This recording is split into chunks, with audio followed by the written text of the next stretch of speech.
Ashama akkam jirtu hordoftoota Ermii Naabawaa Tiyuub.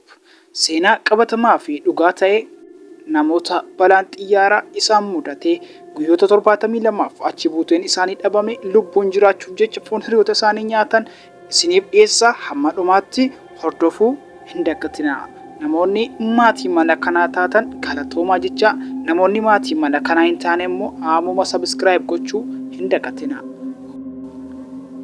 Hubachiisa seenaa dhugaa kana yeroo daawwattan miira keessan jeequu danda'a. Seenaan kun waggaa 50 dura kan raawwatedha.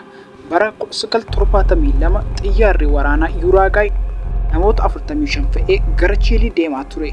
Gaarreen Andiis irratti kufee caccabe.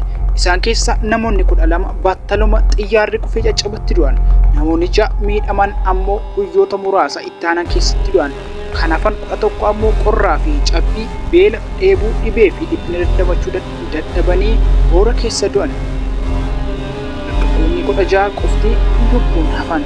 Kanneen xiyyaaraan imalaa turan abbaa qabeenyaa ganna 36 tokko malee hundi isaanii dargaggoota ganna 19 hanga 26 turan. Dargaggoonni kun dorgommii ispoortii raagbii kilabiin isaanii Old Tristans kilabii jedhamu Chiiliitti gaggeessuu irratti hirmaachuuf osoo imalarra jiranii ture. Xiyyaarri isaanii lafa namuu isaan qaqqabuu hin dandeenyee fi gaarreen Andiis kan cabbii marfametti kufee kan caccabe. Guyyoota 72 achi buuteen isaanii dhabame gaarreen Andiis olka'iinsa guddaa fi lafa cabbii marfame waan ta'eef namaaf birmatu argachuun haafuuti waan lubbuu qabu ijaan arguun abjuu ture.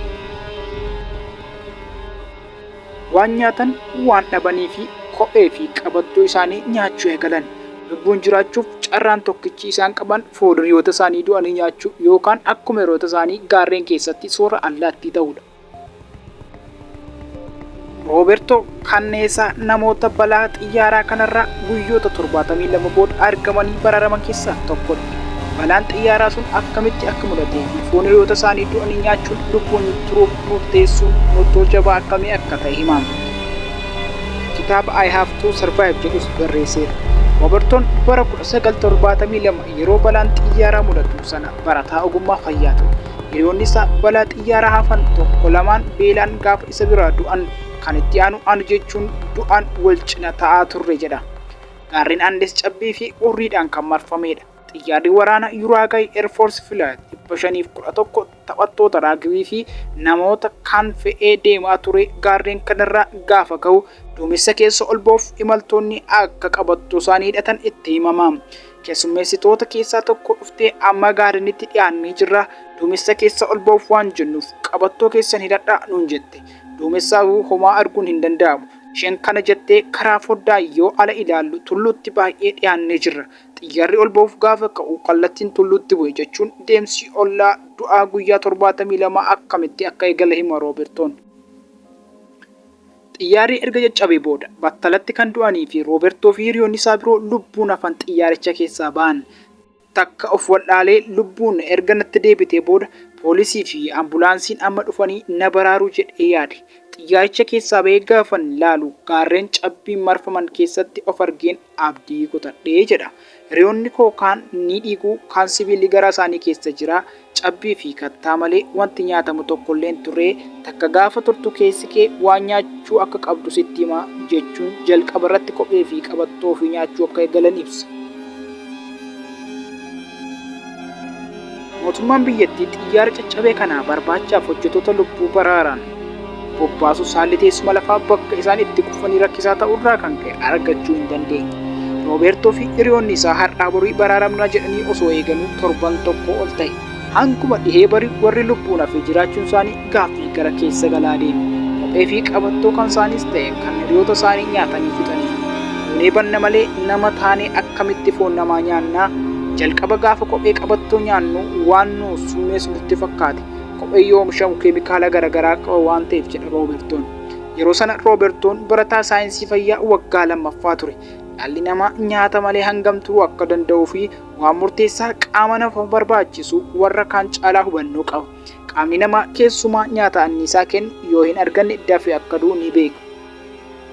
Hiriyoota isaa keessaa tokko foon hiriyoota isaanii du'anii nyaachuu gaafa yaadu waan sammuun isaa sirrii hin hojjenne itti fakkaate.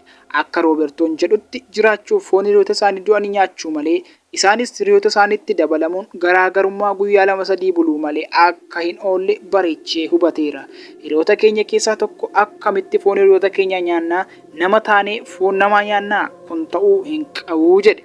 Barataa saayinsii fayyaa ta'uu isaatiin foon kutaa qaama namaa keessaa kam tufaatii fi kaarboohayidireetii akka qabu hubannoo isaa qaba waan ta'eef foon hiriyoota isaanii du'anii muree fiduun itti gaafatamummaan isaa kan Roobertoo ta'e.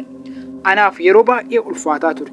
Hiriyoota koo kanneen du'an fedhii isaanii osoo hin gaafatin waan foon isaanii kuteef akka waanan eenyummaa isaanii gudeedetti natti dhaga'ame. Keessi koos na ceepha'e jedhe. Namoota lubbuu hafanii guyyaa 72 booda baraaraman keessaa yeroo san umuriin hunda caalaa dargaggeessa kan ture Carlitos Paez ture. Fiilmii seenaa namoota balaa xiyyaaraa kanarraa hafanii seenessu Society of the Snow jedhu irratti hirmaateera. Namoonni hedduun fiilmicha ilaalanii garaa maaliitiin foon nama nyaatan kan jedhuu fi hiyyama nama du'e osoo hin argatin akkamitti qaama isaanii muruun kan jedhan turanii. Hiyyama nama du'e sana osoo hin argatin akkamitti qaama isaanii muran kan jedhus jiru. Carlitos garuu yaada namoonni fiilmicha ilaalanii kennan baay'ee irraafamu yeroo konferensii garaagaraa irratti haasaa taasisu osoo isin ta'ee maal gootu namni murteen itti fudhanne kana hin fudhanne jira yoo jiraate harkaa baasuu jedheen gaafate kan harka baasuu hin jiru jedha. Balaan xiyyaarichaa qaqqabee guyyoota 10 osoo homaa hin nyaatin akka turaniif mootummaan illee barbaacha lubbuu baraaruu ijjibbaatee akka galee hima. Guyyoota 10 osoo nyaatanii fi dhuguu turuu fi hojjetoonni lubbuu baraaruu abdii dhabanii abdii guutatanii dhiisuu ilaali. Mirga jiraachuuf qeetti deebi'uu akka qabnu hundi keenya keessa keenyatti murteessineera jechuun akkamitti foon hiriyoota du'anii nyaatanii lubbuun jiraachuuf akka murteessan ibsa. Guyyoota kana hunda bakki oolmaa fi bulmaata isaanii xiyyaaruma kufee caccabee keessa guyyaa kan tullaan cabbii garaa irraa itti jigee isaanirra garagala. Har'aa borii mootummaan faana keenya dhee nu argaa osoo jedhanii midhaanii fi bishaan malee erga turanii guyyaa 10ffaatti oduun garaa isaan kutu dhaga'ame. Guyyaa 10ffaatti reediyoo xiqqoo qabannee jirru osoo dhaggeeffannu mootummaan barbaacha lubbuu baraaruu adda kuteera kan jedhu dhageenye jechuun walii isaanii malee eenyuun iyyuu sana booda akka hin jirre akka galeef yaadata Roobertoon. Foon hiriyoota isaanii du'anii nyaachuun ala filannoo biraa akka hin qabnes hubatan. Yeroo foon nama du'e nyaataa turre caalaa erga baraaramne isa namni nuun jedhutu nu jeeqe. Dargaggoonni kun guyyaa foon hiriyoota isaanii nyaatanii guyyaa 72 akka turan oduun isaa ture dhaga'ame.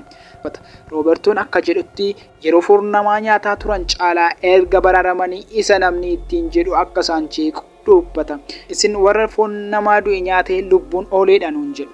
Garuu nuti yeroo bitachuu fi waqtii cabbiif qorra sana dabarfachuuf jennee kana murteessine jechuun jechi nama kana yeroo sana haamilee isaanii isaan ceephee caalaa akka isa rakkisaa ture dubbata. Yeroo jalqabaa foon hiriyoota isaanii nyaatan namoonni baay'een dhuguma nuti namaa miira jedhu keessa galanii akka turanii fi yeroo baay'ee ulfaataa akka ta'e hima Roobertoon.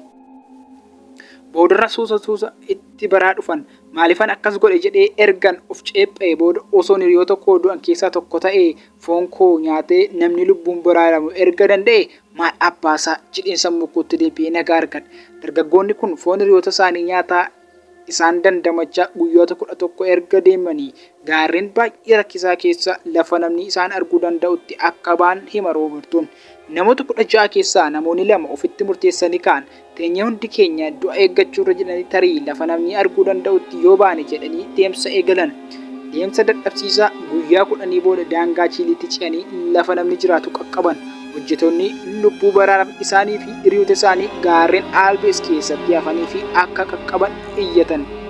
Guyyoota 72 booda muddee 23 1972 lubbuun dargaggoota 16 baraarame. Helikooftera nu baraaruuf dhufte ofirratti arguu gaafa yaadadhu jireenya koo keessatti taatee yeroo hundaa hin dagatamneettan fudhadhaa jedha Carlitos Paez. Dhumarratti erga hawaasatti makamanii hiriyoota isaanii du'anii nyaatanii baraaramuu isaanii dhaga'ame maatii hiriyoota isaanii du'anii fi foon isaanii nyaatanii du'arraa oolanii dhiifama akka gaafatan hima Roobertoon.